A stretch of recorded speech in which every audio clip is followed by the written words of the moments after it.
Jakarta is beefing up its security ahead of the presidential election results release. More than 30,000 troops have been deployed to secure the capital city of Jakarta, particularly the election commissions and election supervisory agency buildings. Security agencies believe that local militants plan to bomb mass gatherings and protests after the official count is announced.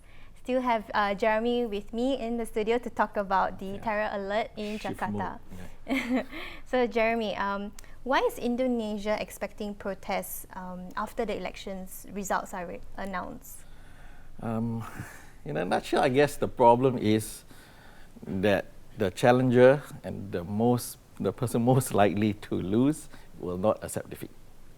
So on April 17, they had an election between the incumbent president Joko Widodo and the challenger Prabowo Subianto, and this was the same two that contested the election 5 years ago. Indonesia takes a while to count.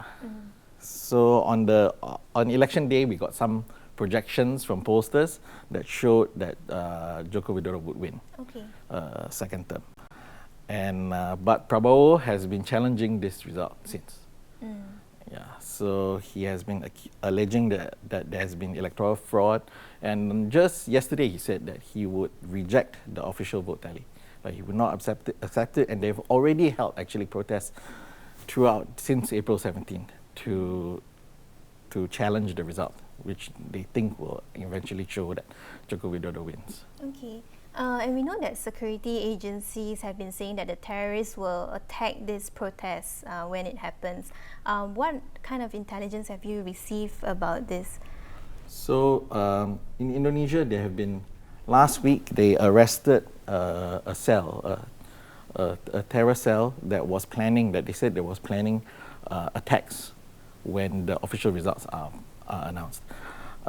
This was a cell named JAD, the Jemaah Ansharut Daulah, that is loosely linked to ISIS.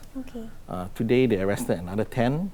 So these people had bomb-making devices and some tech that allows them to circumvent the measures that are normally taken to prevent bombings. So let's say if these terror attacks are successful, right? What does this mean for the rest of Southeast Asia?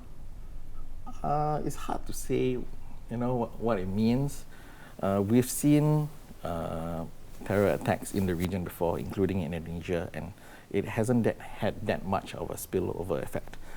Although at the moment there is one unanswered question in the region, and that's to do with the ISIS fighters that went from Southeast Asia to Syria to join the caliphate, and after the caliphate was defeated, they are coming home. We are not sure yet, whether they are home, and if they're coming home, what ISIS capabilities or plans are in Southeast Asia.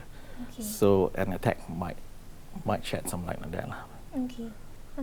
So thank you, Jeremy, for your insight on the US-China trade war and also the terror alert in Jakarta. So.